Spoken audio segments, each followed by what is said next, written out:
Good day and welcome to the Automotive Society Podcast. My name is Siraj and today I'm joined by Alex. I was not ready for that. Hello. Why are you not ready for it? I just wasn't. I was looking over there and then you said it and I was just, whoa. Okay, yeah, cool. Whoa. Hi, welcome back. Yeah.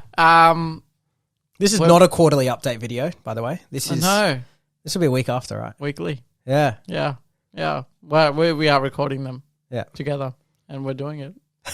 Finally.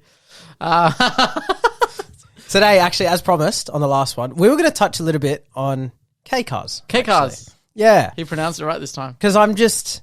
Do you know what? I never really understood it. I was like, that's cool. Like, I like it. But would I spend my own money on it and whatever? Yeah. And I've always been a bit in two minds. I've always been a bit... think when I was a novice driver... Yeah. I wanted, like, the biggest car. You mean biggest engine or, like... Yeah, like... You wanted like a 6-cylinder turbo or something like that? Or 8-cylinder, yeah. Like I wanted, big. But now I've been driving for 10 years. I think we've been driving for around. And I think we've gone the opposite. Normally it's the other way around, right? Like normally, like if I talk to an average high schooler, they normally want to start off with the smallest car. Yeah, like a four banger or something like that. Like something super small and they work their way up. But I definitely did the other way around. I bought... the biggest motor. The biggest cars at the start and then worked my way down and now I'm in love with K-Cars. Yeah. You know what? So I watched a video the other day. This is in the US or something. They had a Daihatsu something turbo. Nice. Very informative. Look, they're Automotive podcast, guys. They're all the same, right? They're all boxes, right? They're all different names and slightly different shapes. Well, like the core you're talking about. Yeah, I think it was a Daihatsu Move actually. Okay. Daihatsu Move Turbo. Okay. And this thing was like literally a box on wheels. It was built in the 80s, 700cc motor. Yeah. He tuned it to 130 horsepower, and the thing weighs like 800 kilos. That's insane. Right? And he's literally standing there going like, yep, look at this. Like his hill's like a little bit like slanted, like on his driveway. Yeah. He's like pushing it up the hill one-handed, like, I mean, he's a big dude. Like, okay, yeah. But he's like pushing this thing up this slight slant up the hill, and it's just rolling easy. I was like, yep, that's what I want in my life. Nuggets. Nuggets, small nuggets. I love them. And I think the internet is also really started to... They're warming up. Move towards that, you know? Like, for the longest time, people wanted the biggest SUV. Oh, yeah. I didn't get the SUV craze. I never got into SUVs. SUVs are cool. They're cool, but I never got into them as in, like, I never wanted one. Really? Yeah, like I have a Jeep Grand Cherokee that's available to me for towing, which is... It's understandable that I need a big car for towing, so that's what I have, right? Yeah. But if I didn't need to tow, or if I had available like a Ford Falcon to tow with, I would rather that. I would rather a sedan to tow than an SUV. Really? Yeah. Or a ute. I'm not so sure. Like a ute makes sense. Like a Hilux or something, you mean? Yeah, like especially in my trade, like it makes sense. Yeah. Because I do carry big engines or gearboxes, parts. Yeah. Like I do that. Not often, but it makes sense. But the Grand Cherokee doesn't really make sense. Even for my partner to drive to work and back. Like I don't understand. She's okay, look, I can get one that. Tiny human being. She does not need the biggest car in the world. I can get that. Also, I guess the Grand Cherokee is like a full-size SUV. Like it is big. I would say it's like medium-sized SUV wise. You think it's like Kluger's bigger. That's bigger than the Cayenne. It's bigger than the Cayenne, yes, but a Kluger is bigger. Like Kluger's 7-seater. Q7's bigger. Tiguan, no. Prado? Would that be bigger? Touareg is bigger. Prado's bigger. Yeah, Prado's massive. Okay. Wait, that means the Cayenne's like a mid-size probably, hey? Yeah, it'd be a mid-size. Yeah. Like, I think you just have a smaller boot, but other than that, it's pretty similar size. Yeah. And it's lower, but that's because it's a Porsche. Yeah. Porsche like to be low slung, sporty-ish. As sporty as an SUV can get, they're pretty good. Macan is obviously the best SUV Porsche makes. CUV. No, Macan's massive. No, it's not. I think it's just as big as a Cayenne. Have you sat in the back of a Macan? It's just as big as a Cayenne. Have you sat in the back of a Macan? I'm not a tall person. My knees like smash against the seat in front of me. It is not a big car. Surely the person in front of you just sitting really far back. Like they were a normal sized like human SUV being. wise, a Macan GTS is I think my favorite SUV after a Urus. Ooh. Obviously, I love the Urus, but I'm talking. Hold on. Achievable SUV. When you're saying SUV, you're saying like as a daily, you'd buy a Macan. I would never buy an SUV as a daily, but if I had to buy an SUV, because it doesn't tow that much, by the way. If I had 3 kids, yeah, You buy a Macan. I'd buy a Macan GTS. Wow. I wouldn't. I'd stay far, far away from one. I love Macan. I would probably buy an SQ5 diesel. But that's old. No, they're new. They're still making them. Not diesel. Yeah, they've gone back to diesel. Have they? Yeah. The new ones? Yeah, they went to petrol for 4 years and then came back to diesel. What? Oh, is it like this year that they go to diesel? Like 2020, I think. Oh, what the hell? Yeah. Yeah, last time I checked, they were petrol only. I like SQ5 diesels, but SQ5 I think a are Macan GTS is the same thing. It is pretty much the same car, isn't it, really? Yeah, but Audi's more expensive. Anyways, back to K cars, sorry. Yeah. We're we went the complete opposite. Yeah, we were out on K cars. K cars. I love K cars. Small, like I said in the last episode, I really like trucks, K trucks. Yeah, so I mean, know wait, let's just review. What is a K car? It's 700cc maximum. 660cc. 660. It's like the lowest engine for a highway legal car in Japan. And lowest, I think it's one of the lowest insurance brackets you can have. Yeah, so they work off engine capacity and carbon emissions, I think. Carbon emission, but I think that's just engine capacity basically they work off. And it's the smaller the engine, the cheaper it is because basically it's a scooter at that point. 660cc is only smaller than like most motorbikes, at least here in Australia. Yeah. Most of our motorbikes are like 1,000. If not more, with cruisers that are like 1,800cc, like Harleys, which America also knows about. But K-trucks, like back onto your K-truck thing. K-trucks. So cool. So I think in America they import Suzuki Samba a lot. Yeah. They love that thing. And like there's big YouTubers and Twitch streamers that drive it too. Like love it. It's just so cool. It's just so unique. I know they're not expensive, like they're fairly cheap cars, and in Japan, they're targeted towards tradies, but I think for us, it's just a unique... It's just a different thing, yeah. It's just something unique, something fun. It's light, it's cool looking, and it does your everyday job, and you can park it almost anywhere because it's super small. I think my favourite thing, though, is that they've got everything that you can get in a Toyota Hilux or a Nissan Navara, just at half the size. Yeah. But the thing is, I know it's smaller, it is, but the doors are thinner. The cabin has less in it. Yeah. So even though it's a smaller car, you don't feel cramped. It's not like... They usually weigh like 800, 900 kilos. Yeah, maybe a ton max. They're not heavy. And okay, let's start from the beginning. Why do we like K? I think recently I've noticed that having a small nugget is cheap. It's way more fun because you're not worried about it. There's no stress involved because worst case scenario, let's say for some reason it falls off a cliff. Let's say it gets destroyed. Magically just falls off a cliff. Magically, right? Yeah. How much, like what? 6 grand? 8 grand? 5 grand? Yeah. 8 grand max you spend to fix it, buy a new one, fix it. Basically, you can fix it from absolute... From scratch. Nothing to fixing it is not that hard. So we have a few YouTube channels here, a really famous one in Sydney that does small cars. Yeah. And they really outline this a lot better. So I have an Evo 8, I have an FD, 2 cars that have appreciated quite a lot during COVID. Gosh, yeah. For no reason whatsoever. I do not get it. They're old crap Japanese cars that the interior falls apart on, hard to get parts. But for some reason, TikTok came along and made them all famous or whatever. But then I bought a EG Civic. It changed your vision on how you look at cars. And oh my God, it is 1/8 of the price of my Evo in terms of buying it, in terms of modifying it.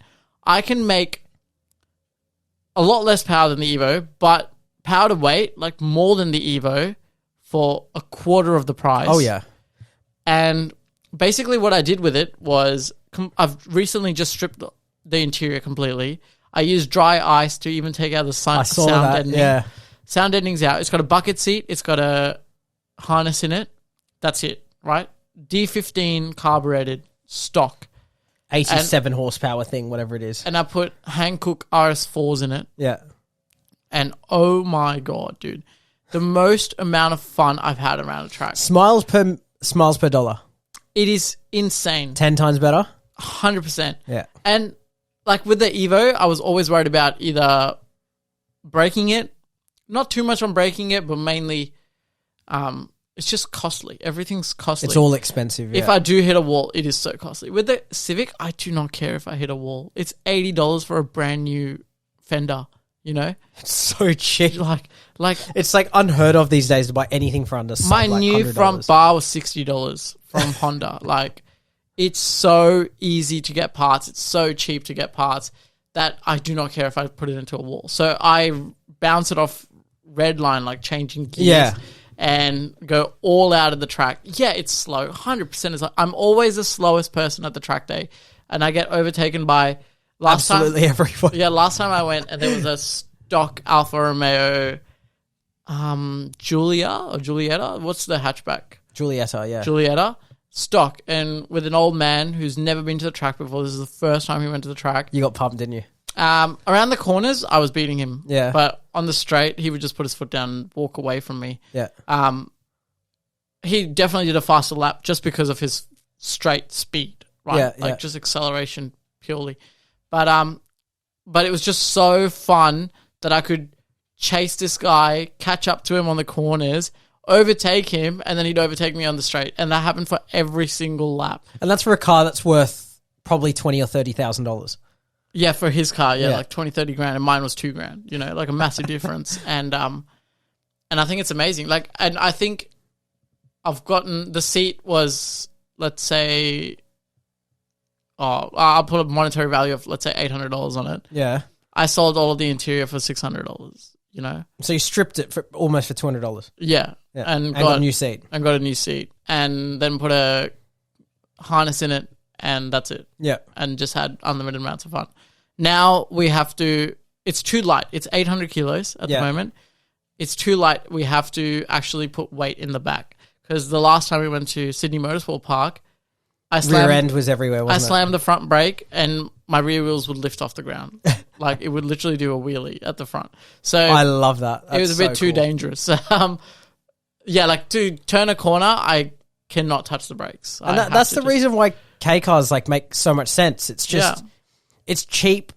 I mean, like, to be fair, would a Honda Civic be cheaper than a K car? Could be.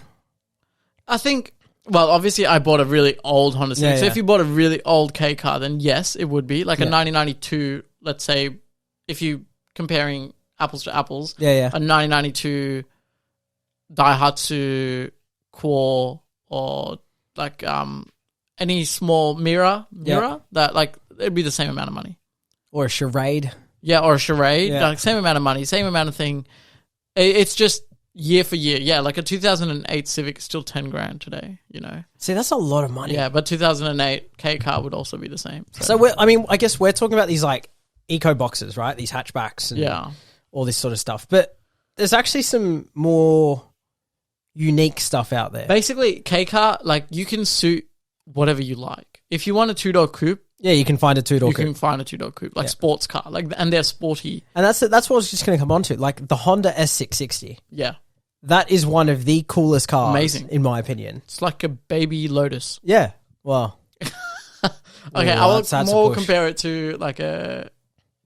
Is it front-wheel drive or rear-wheel drive? No, isn't it? Yeah, so it's like an S2K, small S2K. It's like an S2K. Yeah. It's like a small S2K, which is for 1/3 of the price. Yeah, literally.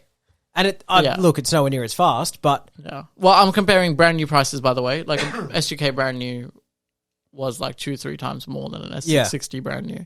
I know you can compare an old S2K to a brand new S660, and prices are different. So bear with us. At time of listening to this, that was the price. And it's just like done. You know, you want a sports car? There it is. There it is. You want a utility vehicle? You can buy a K truck with a tray at the back, or you can buy a van, literally a K van, which is what I was talking about last episode, and which you kept calling the ruckus, and it wasn't a ruckus. Yeah, it wasn't a ruckus. It was a Toyota. You were causing a ruckus because it wasn't called a ruckus. The Toyota Pixis Mega. I think it's Pixis. Pixis. It's IS or ES? IS. Pixis. Pixis what? Mega. It's nowhere near mega. It's tiny, but anyways, yeah. Oh, there, yeah. Toyota Pixis Mega, and it's a very small van. Yeah, when I say van, I mean van. It's literally a van with seats in the back. It's got like sliding doors at the back. It's baller. I love it. It's literally a huge Toyota Hiace, but small. It is actually that's actually a good way to look at it. Yeah. And I think that's so cool. You can get there's a Daihatsu Copen, which is a convertible Awesome two-door. little car. I'll be honest, I couldn't buy a Copen. Why? Look at it. Like, it's a cool car. Don't get me wrong, I like it, but It reminds me of the Nissan Figaro. yeah, Was it Figaro a K car? Figaro. Yeah, I think that's a K car. That's a cool K car. I think the front of that car looks like a salmon looking for a fishing hook. What do you mean? Why is it looking? Okay, for so a see fishing- the headlights are big circle things, yeah? Yeah. And it's got this gaping mouth on it, like looking for food. Like, Yeah. Okay. Anyway, that was a good analogy, actually. On my part. but along the Copen is a Suzuki Cappuccino. Yeah. Oh, love Which- a cappuccino. Everyone knows. Awesome a little cappuccino. car. Everyone knows cappuccinos. Which there's also Honda Beat. Honda Beat, yeah. There's a lot of K cars, man. Like, Mine's the Hijet truck you're talking about. yeah, They do one called the deck van, and it's similar to your little, what's it called? Pixies. Pixis Mega thing. Yeah. Similar to that, but it's actually got the boot chopped off, and it's a pickup truck. So it's a dual cab ute, essentially. Yeah, which is so cool. Sorry, I shouldn't say ute. People don't say that overseas. Dual cab Pickup truck. pickup truck. And it's got the smallest loading bay you'll ever see in your I- life. I think a Ute makes more sense. You could not call that a pickup truck. It's a pickup. It's like, Not a truck. It's not a truck. It's a pickup. Though. you know, if you go to Walmart and You buy a kid's toy. you look for a 15-year-old like hobby toy excavator. Yeah. That's about it. That's the same size. It's not a big space to put anything. Yeah. But I don't know, it makes sense to me. Like, if you were to pick up, I mean, for us it'd be gearbox and engines, but if you're just a normal person and you go to Bunnings to pick up some soil or bricks or whatever, like, it's perfect loading bay size. Yeah, it is. It's amazing. And it also holds 800 kilos in the back. 15-year-olds. This is your excavator. Like, that's what I meant. Was not that 15-year-olds play with Walmart excavators, but this is what they would play with if they could. Like, it's that small. I love it. Like, one of my first cars was a Toyota Starlet. Oh, yeah. And a Suzuki Alto. Like, I started off with really small hatchbacks. Volvo standard hatchbacks. Yeah, really small hatchbacks. And then I got my Ps, which is, for us, after the learner permit, we have to go on provisional licenses. And it's a pain in the backside. It's a long process. And I literally went from the small little Starlet and the small little Suzuki Altos to, like, Toyota Camry. Like a pretty big car. Big sedan, at least. And then ever since then, I've just been in big cars. But I like that joy where in like a small car, right? You can go 80 k's an hour in a small car and it feels like you're going hundreds of kilometers. It's that, and there's something about K cars where I say something about it is, but the wheels are connected to the drive shafts, right? And then it's connected straight to the diff, and it from your steering wheel you can feel. Yeah. You just feel everything. Yeah, because it's such.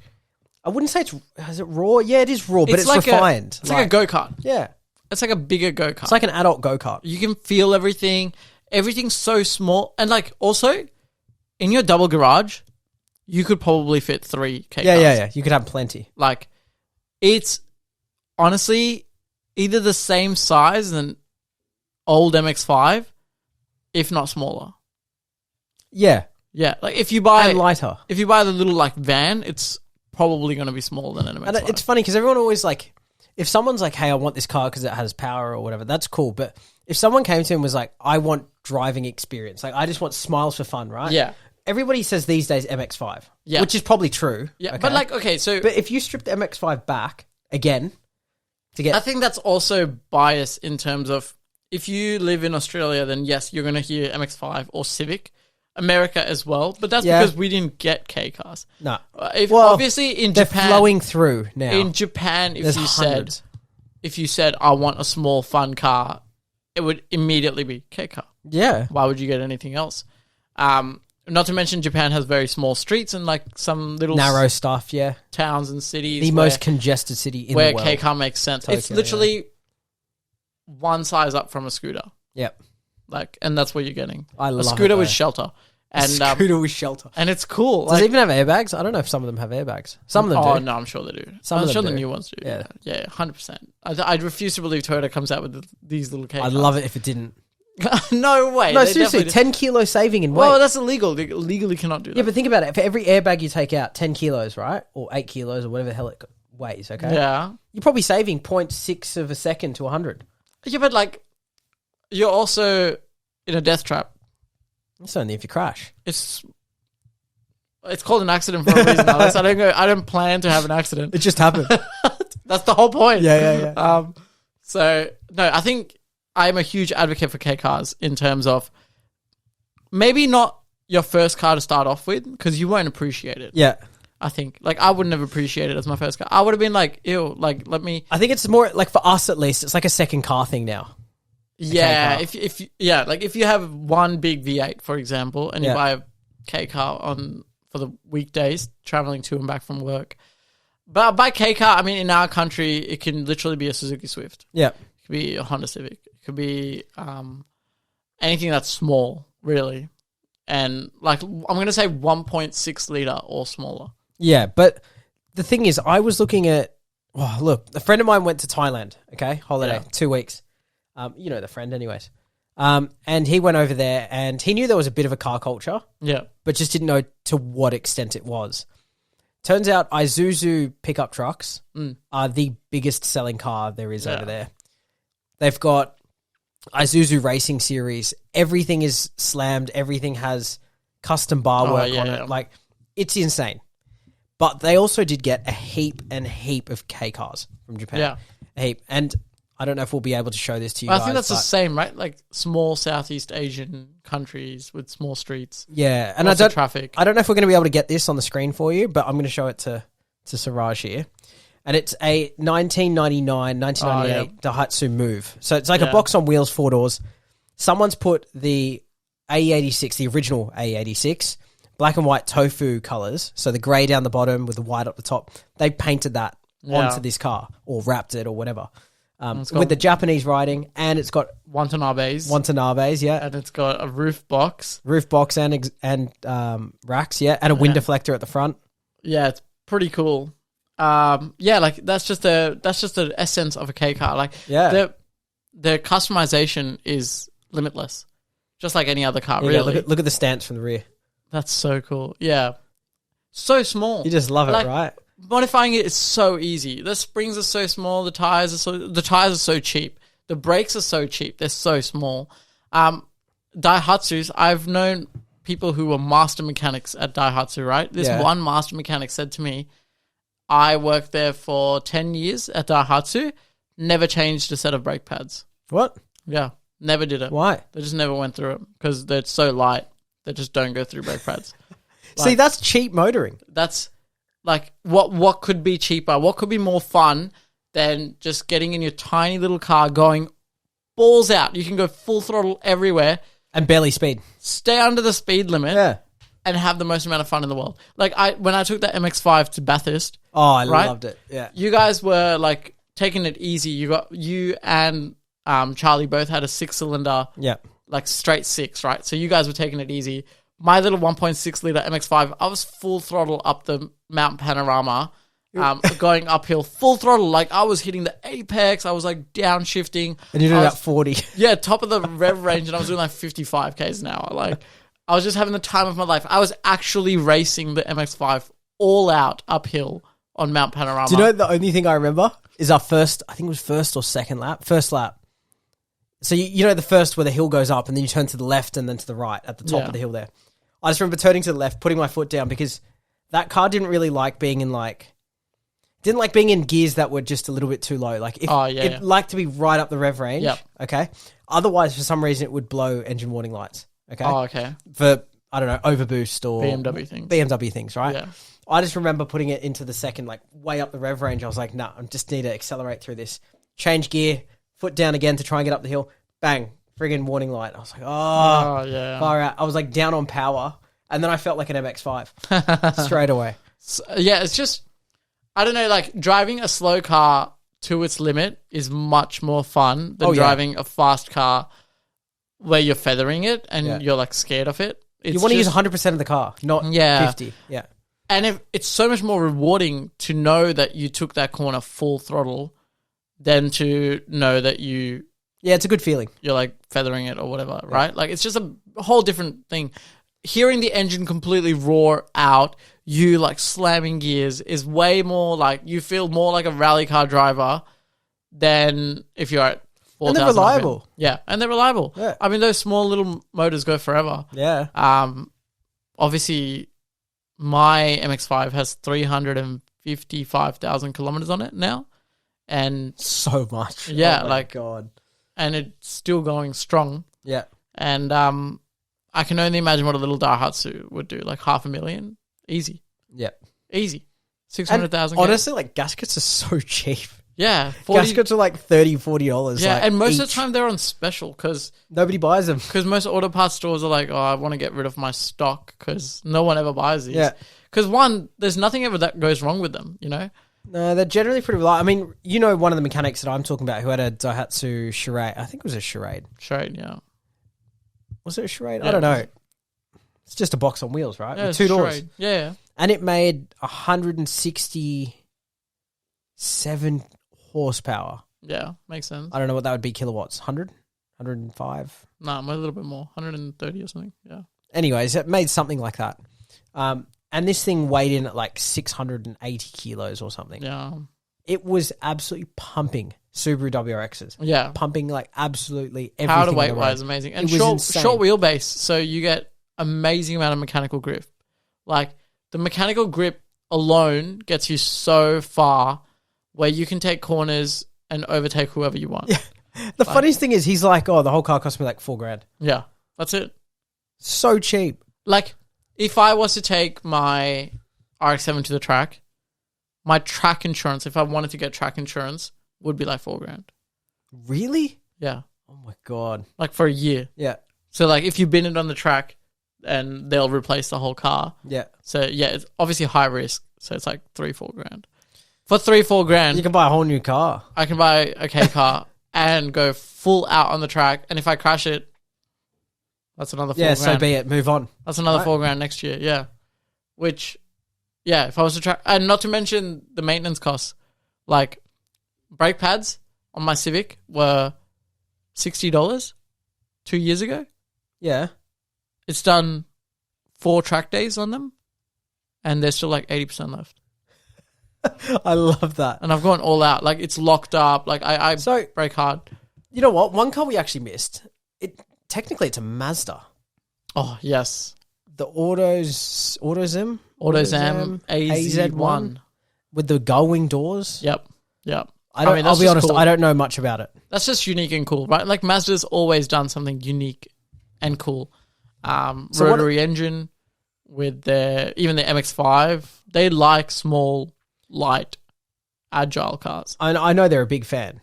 I'm a huge fan of Mazda, so I'm all for the AutoZam, except for the prices. Yeah, they're a lot of money. Like They are a lot. That kind of defeats the purpose of the K car. If your K car costs more than an MX-5, at that point, are you buying it for the reasons you should be buying? Like, is it? Yeah. Most people are buying it for having it in a collection to look cool because it looks. Yeah, cool. they're not driving it. But do you know what's funny? What? So the car weighs in at 720 kilos, Yeah, makes according sense. to Wikipedia. Yeah. Okay. And it produces a total of 47 kilowatts. Okay. How friggin' cool is that? Yeah, and it's still one of the most fun things ever. It's amazing. Yeah. There's also on my list I've got a Subaru 360. Oh, 360. Do you know what that is? No, show me. Do you know the Subaru 360 is like Oh, God. it's like a mix between. It's like a 2CV Citroen.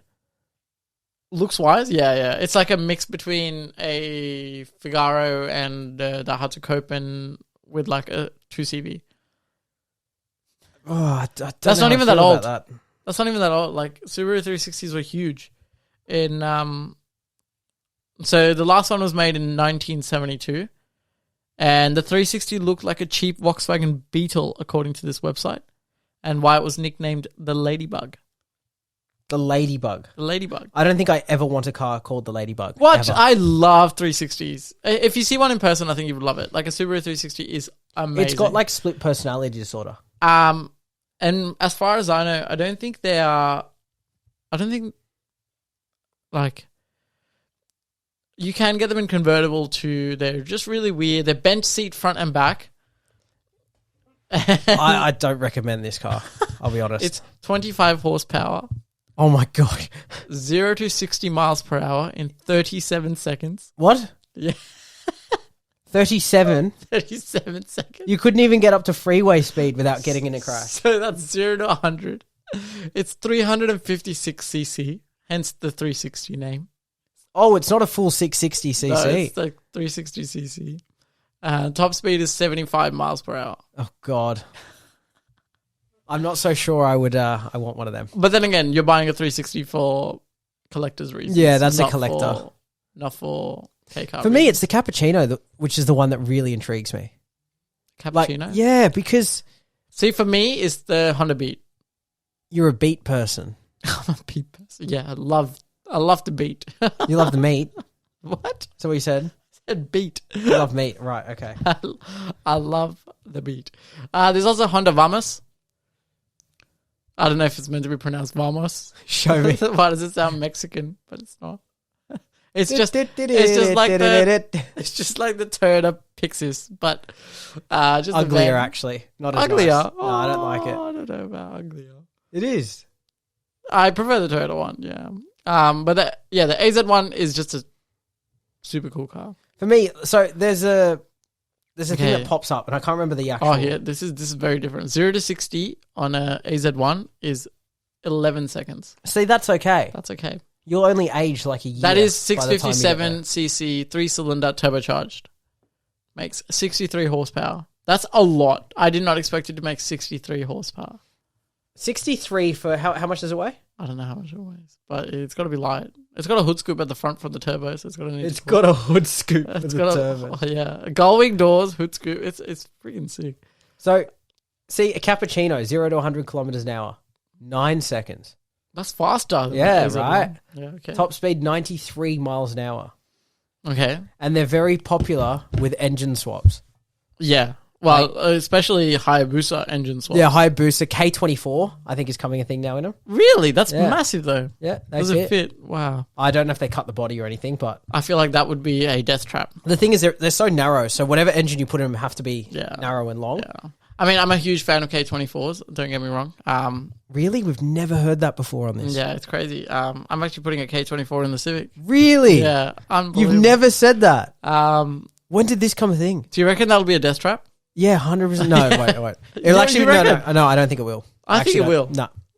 I think it'll be too much for me to handle. Honestly, I think that when the K24 does go in that Civic, I think you'll have everything. Well, maybe not the first track day, but you'll have most of the things dialed in. You'll have coilovers, brake upgrades. Of course. I'm doing suspension next because of how much of a death trap it was at the last track day, which was 2 days ago. Yeah. At Sydney Motorsport Park, which is a really fast track. And obviously, of course, in my for people who haven't been to Sydney Motorsport Park, back straight, the main straight is how long? 1.1 kilometers, 1.2 kilometers. It's a long straight. It's long. I don't even know. And the first corner is a very, very light left-hander. Yeah, and people take it full throttle. And people, well, you're sort of made to take it full throttle because if you come off the brake, off the accelerator, and you do brake for whatever reason, all the weight distribution goes forward, or you turn in really lightly and keep on the accelerator so you can have the grip through that corner. Yeah. But I mean, how fast was it in the Civic? 155 k's an hour. 155 in an 800 kilo Civic with about 87 horsepower, or whatever it is. Not even.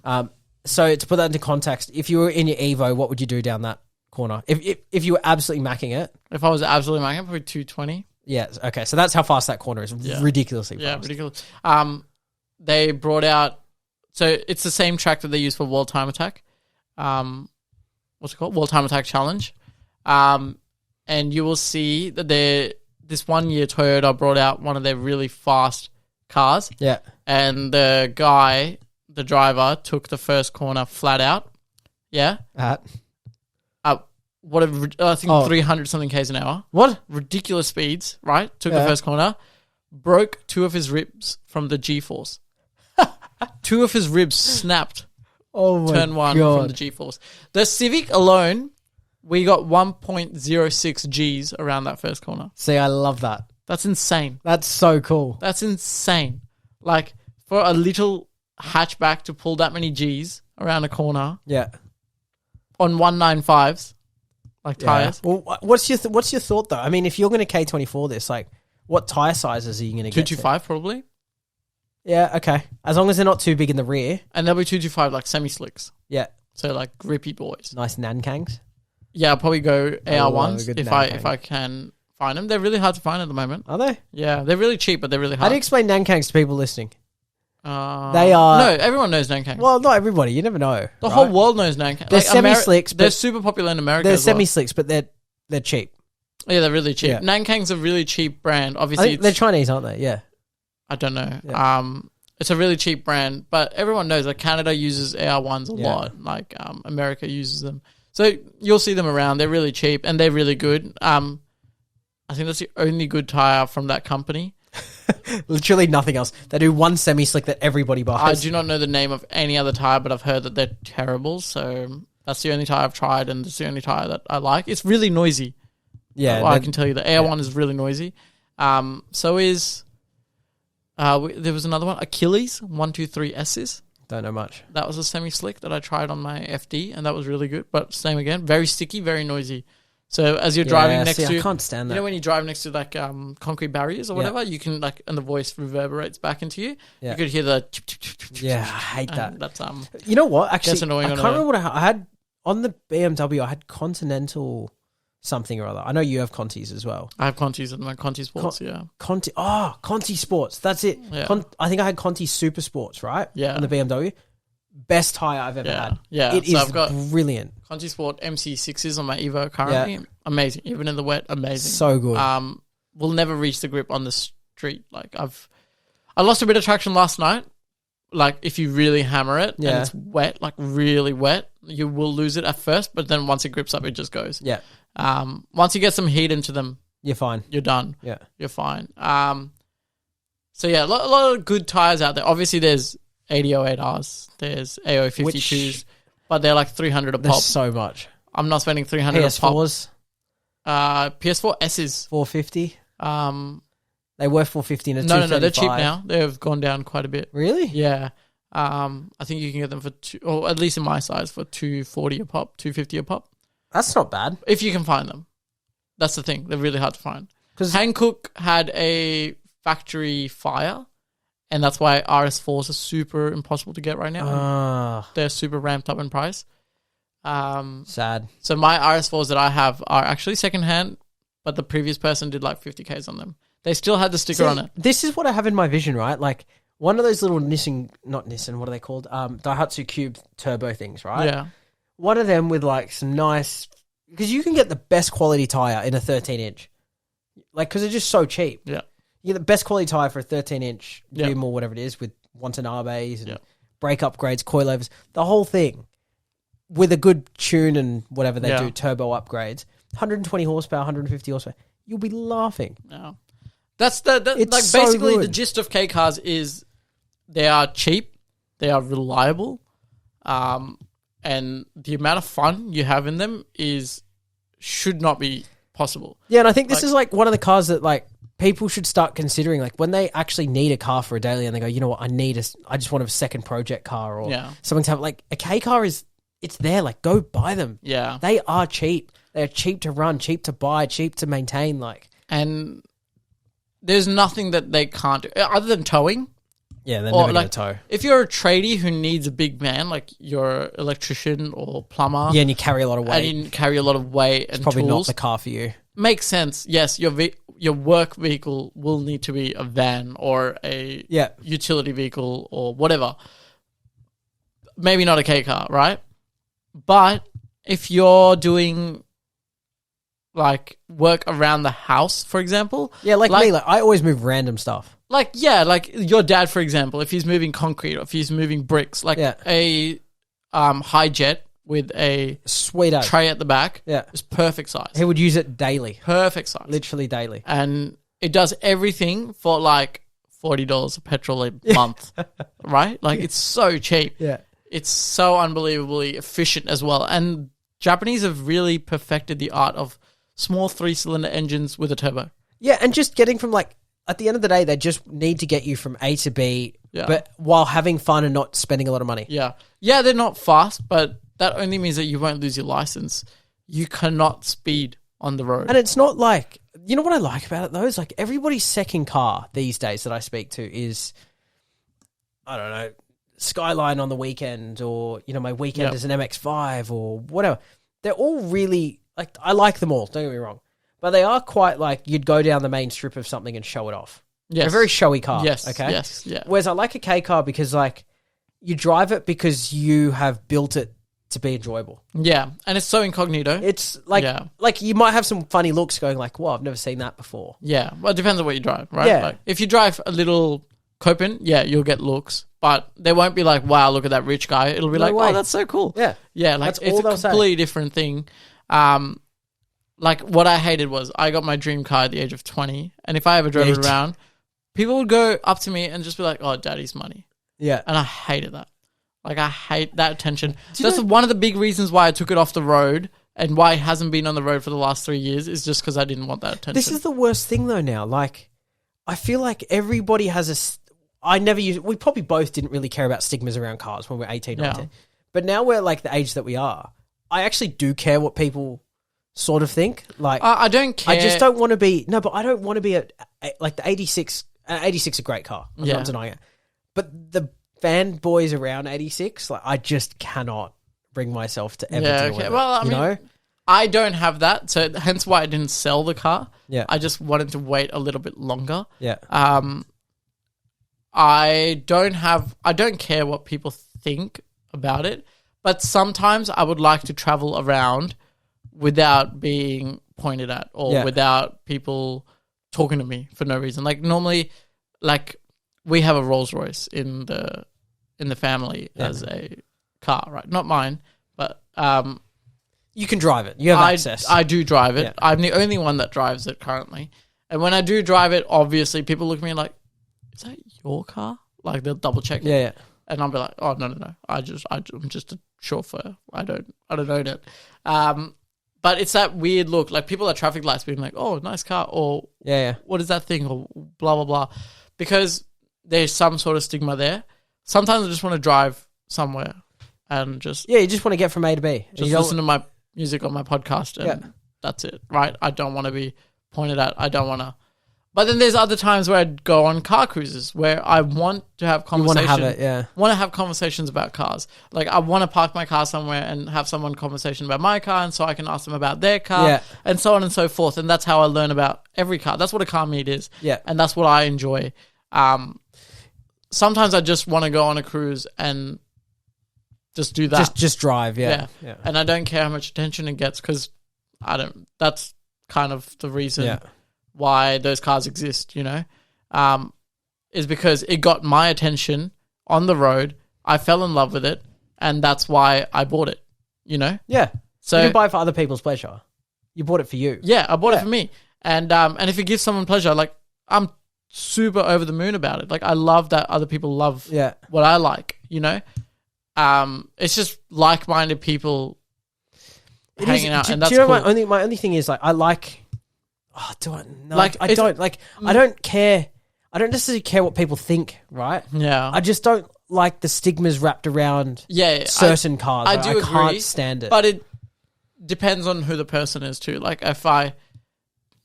depends on who the person MX-5 is. club, like MX-5 people, most of them. Oh man, I'm sorry. Excuse you. I really like MX-5s. Don't get me wrong. You. But some of them are just who's? No, I'm not going to say that. Move on. I'm in the MX-5 club. What does that mean? I'm not saying you personally. I'm saying some of the people I have met in the MX-5 club sort of do my head in. Okay, no, I think I know what you're talking about. Is just people who are overly talkative about certain things, right? I think so. It's just like I get it. You have your own passion. I have my own passion. I barely even talk about my cars. Normally when people ask me, if I don't know someone. Yeah, you won't say anything. And if they don't care about cars as much, there is no reason for me to say anything, right? And if someone else is talking about my cars and they go, oh, what do you drive? Like, why is this such a special deal? I just go, oh, I just drive an old Mazda. Yeah. Or an old Lancer. Yeah. And right? then you just move on. And I move on. Yeah. And most of the time that's that conversation ended and I'm happy with that. But it's the other people who are like, you don't even ask, and then they like sort of jump in and they're like, do you know what I drive? Yeah. I drive this. And oh my God, it's the best fucking thing in the world. I can't stand it. And I get it. They're overly passionate about the car. They love their car. I get it. I know someone who has a Falcon who does not stop talking about this. And does he listen to this podcast? I don't know. Maybe. You know who you are. Stop talking about Falcons. But oh my God, like after a while you sort of go, okay, dude, I get it. And I have a few mates like that. Like I have a few mates who I'm like, I get it. The thing is, when I remember having my Supra, right, and I that was one of the cars I really liked. Yeah. I just didn't like people asking, because so many people go, wow, Supra, cool, man, and blah, blah, blah, and be like, have you done this? Have you looked at this? And I was like, nah. Because I try not to be talky too much about it, right? Yeah. He goes, man, and then the other, like, I remember one of the guys I was talking to was like, the reason I didn't buy a Supra is because the turbocharger on this is like 0.2 of a millimeter bigger. And I was like, dude. See, like I just don't care. That's like, too far. Yeah, that's too far. I just really don't. Like, I bought it for me, not for anybody else. As for asking for mods and stuff, I do that. Oh, mods is okay. I do that all the time. Mods is okay. I rock up to people in the middle of the night, like dark as and you're Cole's like, car what's park. that? Yeah, Cole's car park. That's how I met one of my friends who had a 300ZX. Do you remember the one? And the petrol station. Yeah, that was so funny. And people look like I'm about to go mug them because it's like super dark. And I just go up to them and I'm like, nice car, dude. Yeah. What have you done to it? Like, tell me more about it. Yeah. And that kind of chat, I love. Well, that's car enthusiast, right? That's the attention that every car enthusiast wants. Yeah. Or doesn't mind. Even if they don't want it, they don't mind it. Most of the people who buy cars like that don't mind having a chat about it, right? Because maybe it's my dream car that you have it and I can't afford it, right? Yeah. I will go up to you and have a chat. Ask questions and like what it's like owning it. Can I take a few photos? Blah, blah, blah. People do that. I do that to people all the time. Yeah. All the time. I think I do that to people more than it happens to me, by far. I'll tell you though. One group that has disbanded is probably not as dominant as it used to be. Subaru owners. What do you mean? Like Impreza owners. What do you mean? There's so many less like enthusiasts of them recently. In the last 12 months or so. No, I disagree. I think it's just in this area you don't notice it, because in this area they've died. They've died?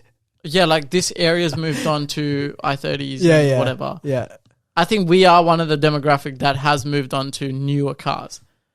Well, you have, especially. You used to be like, has to be late 80s, early 90s. Like. Yeah.